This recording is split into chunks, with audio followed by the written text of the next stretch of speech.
नमः शिवाय। प्रेम से बोलिए लक्ष्मी नारायण भगवान की जय हो। एक छोटे से गांव में एक बुढ़िया रहती थी। उसकी 3 बहुएं और 3 बेटे थे। बुढ़िया माँ बहुत धार्मिक थी। हर दिन पूजा पाठ में अपना समय बिताती। सुबह सुबह उठकर गंगा स्नान करने जाती। भगवान लक्ष्मी नारायण की पूजा करती। कार्तिक महीने में वह विशेष रूप से स्नान और पूजा करती थी। इस दौरान वह माखन मिश्री, दही मिश्री, तुलसी के पत्तों का भोग भगवान को चढ़ाती और प्रसाद अड़ोस पड़ोस में बांटती थी। गांव के लोग उसकी पूजा पाठ की बहुत इज्जत करते। बुढ़िया माँ का नियम था कि वह कार्तिक के महीने में हर दिन गंगा स्नान करती, पूजा करती। कार्तिक पूर्णिमा के दिन वह विशेष रूप से गंगा स्नान के लिए जाती और भोग बनाकर भगवान को चढ़ाती। लेकिन उसकी 3 बहुओं को यह सब बिल्कुल पसंद नहीं था। वे अक्सर उसकी आस्था का मजाक उड़ाती, प्रसाद खाने से मना कर देती। वे कहती, इसमें तुलसी के पत्ते हैं, ये हम नहीं खा सकते, यह सब दिखावा है। यह सुनकर बुढ़िया माँ बहुत दुखी होती, लेकिन वह चुपचाप अपनी पूजा करती रहती। बुढ़िया माँ का पति कुछ समय पहले गुजर चुका था, इसलिए वह अकेली थी। उसके बेटे भी अपनी पत्नियों के कहने में चलते। अब वह सिर्फ अपनी पूजा पाठ में ही मन लगाती और पड़ोसियों में प्रसाद बांटती। लेकिन उसकी 3 बहुओं को यह सब बहुत बुरा लगता था। वे सोचती, हमारी सास जब देखो पूजा पाठ करती रहती है, अनाप शनाप खर्च करती है, पंडितों को बुलाती है। अगर यह मर जाए तो अच्छा हो, कम से कम खर्चा तो बचेगा। बुढ़िया माँ ने अपने 3 बेटों को बड़े प्यार से पाला था। उसने और उसके पति ने मिलकर उनकी परवरिश की। लेकिन अब जब उसे अपने बेटों की सबसे ज्यादा जरूरत थी, तब वे उससे मुंह मोड़ चुके थे।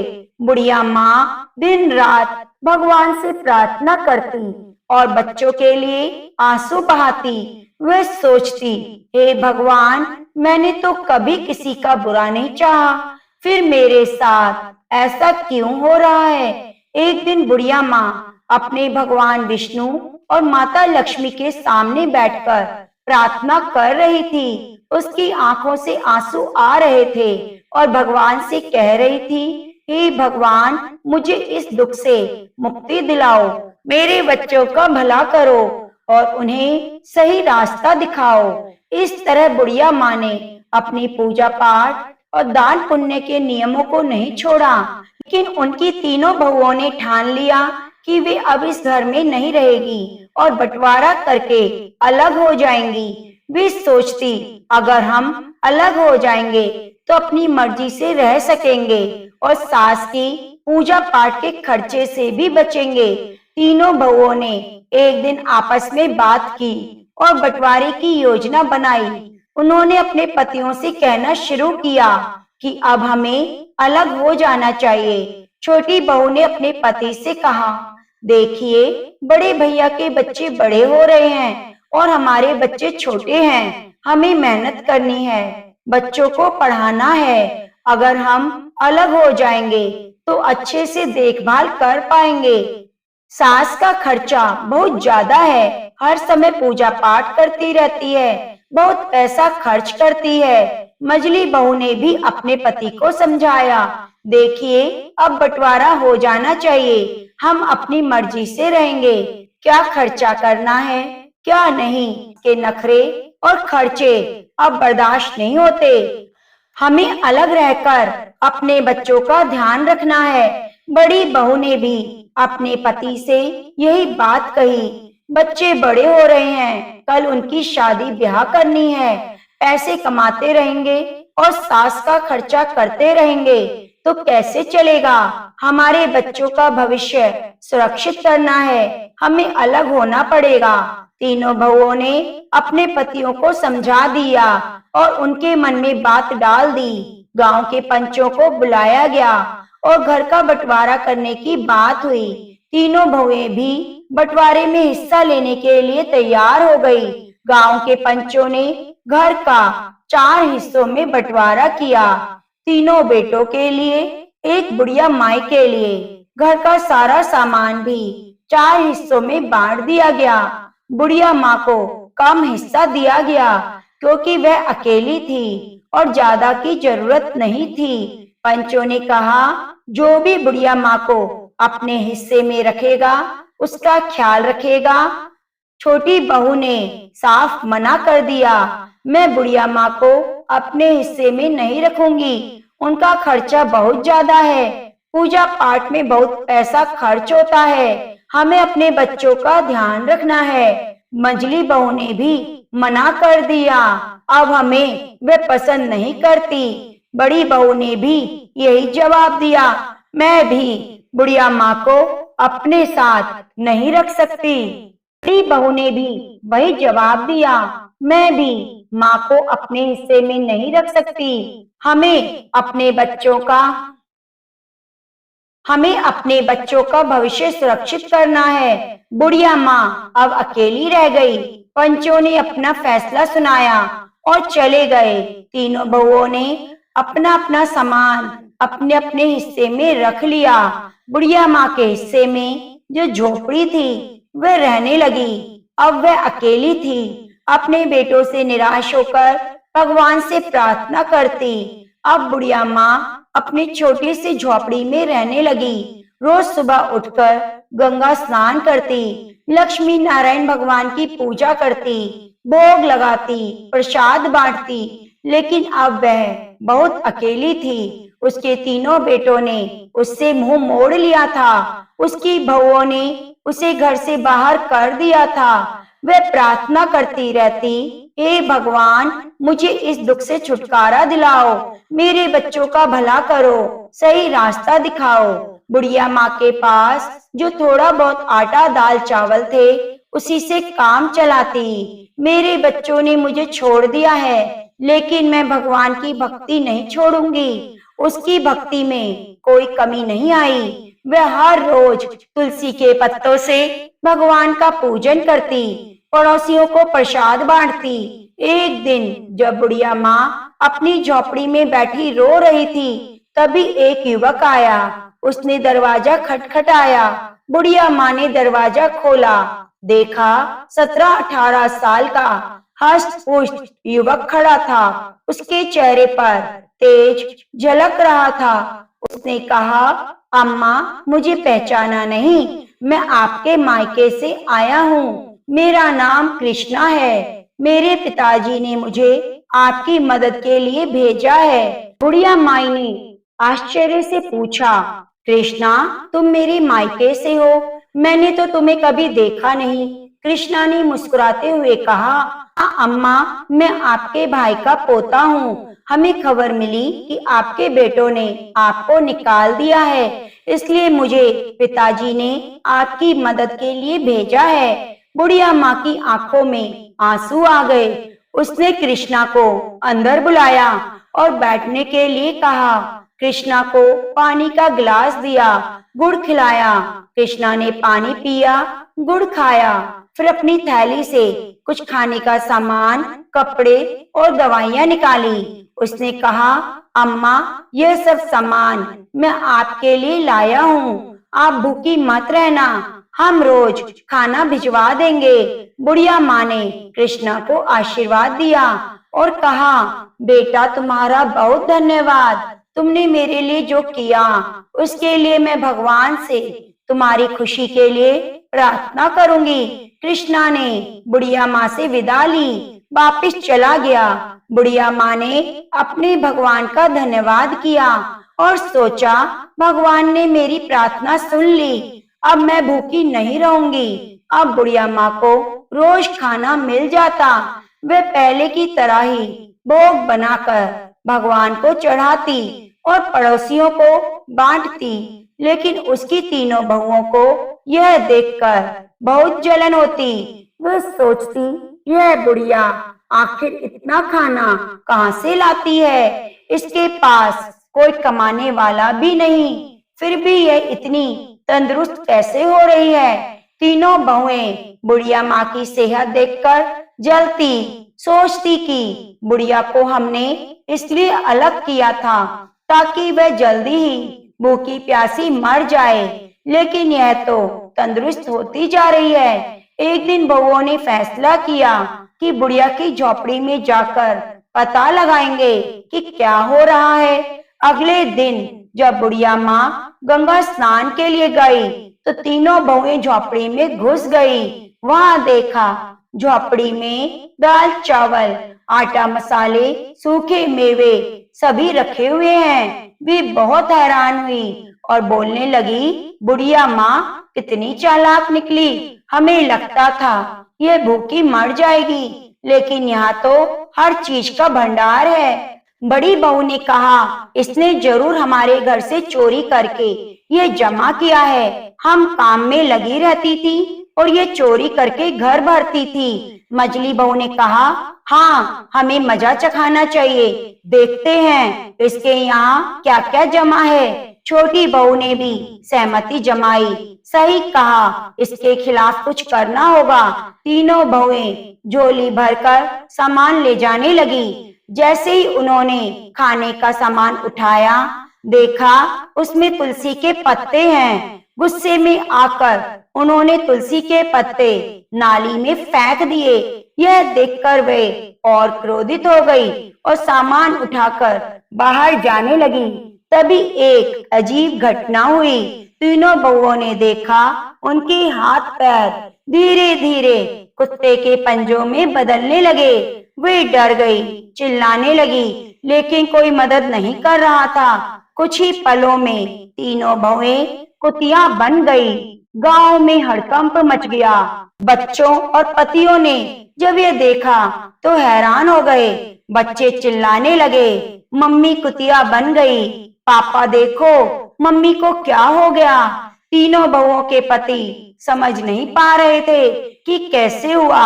उन्होंने कोशिश की कि कुतिया को घर से बाहर भगाएं, लेकिन वह घर छोड़ने को तैयार नहीं। अपनी भाषा में कुछ समझाने की कोशिश कर रही थी, लेकिन कोई समझ नहीं पा रहा था। बच्चे रो रहे थे। उन्होंने अपने बच्चों को संभालते हुए कहा, चलो अब कुछ नहीं किया जा सकता, हमें माँ का इंतजार करना होगा, शायद वही कोई हल बताएं।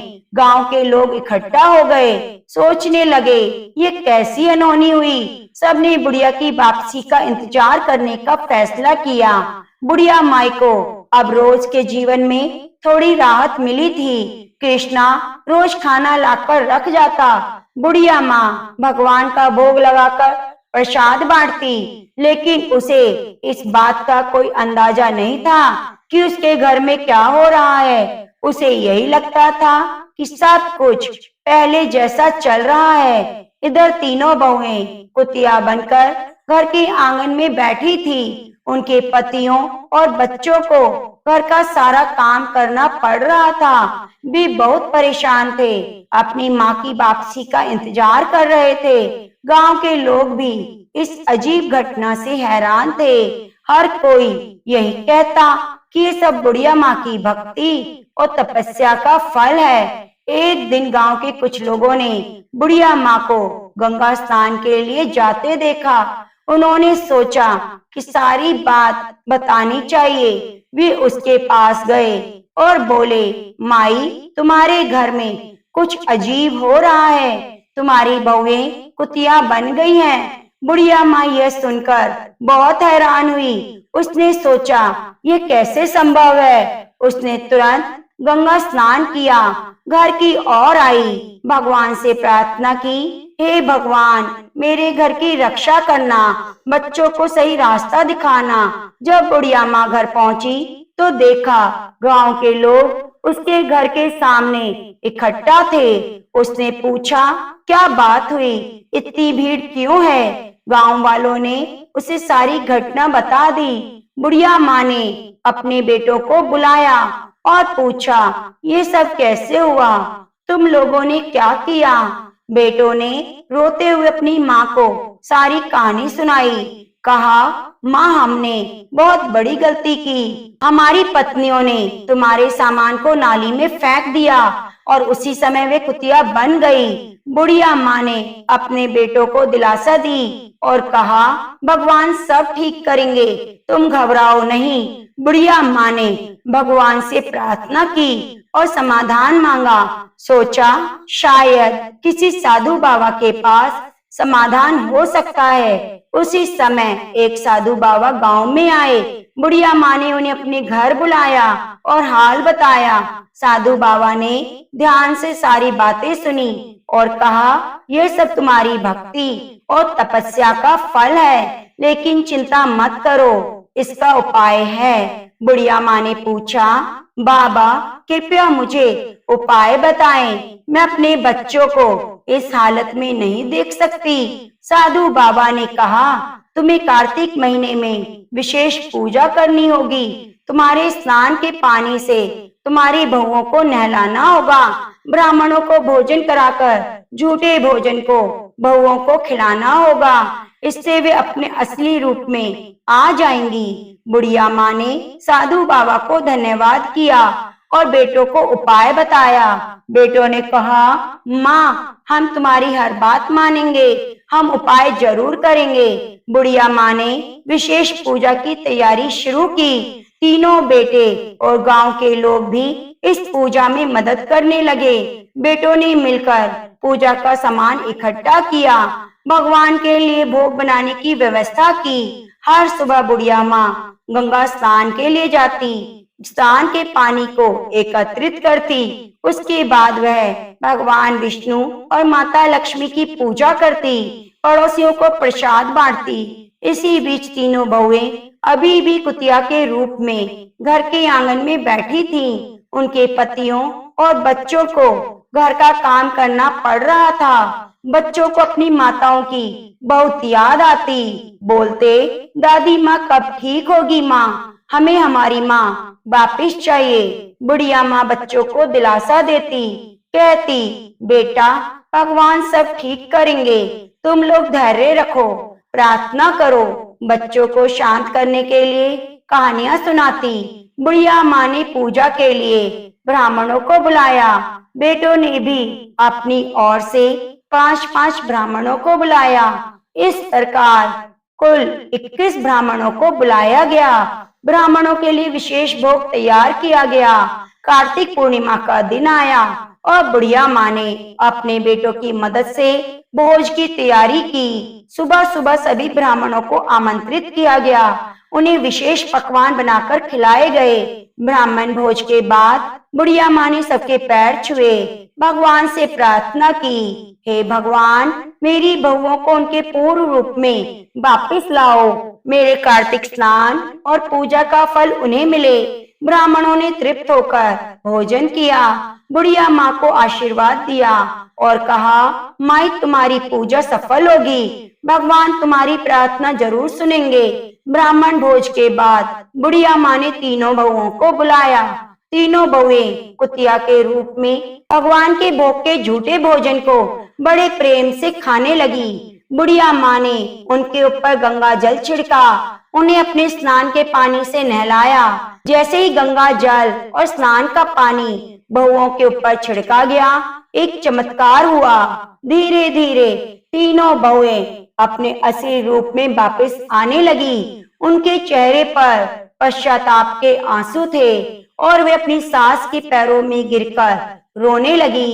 तीनों बहुएं कहने लगी, माँ हमें माफ कर दो, हमने तुम्हारे साथ बहुत बुरा किया, हमें हमारे कर्मों की सजा मिल गई। अब तुम्हें कभी कष्ट नहीं देंगे, हमेशा तुम्हारी सेवा करेंगे। बुढ़िया माँ ने उन्हें गले लगा लिया और कहा, बेटा भगवान ने तुम्हें माफ कर दिया, अब तुम लोग सच्चे दिल से भगवान की पूजा करो, अपने कर्मों को सुधारो। तीनों बहुओं ने अपनी सास से वादा किया कि वे हर साल कार्तिक स्नान और पूजा करेंगी। इस तरह से पूरे परिवार ने मिलकर भगवान की पूजा की, प्रसाद बांटा।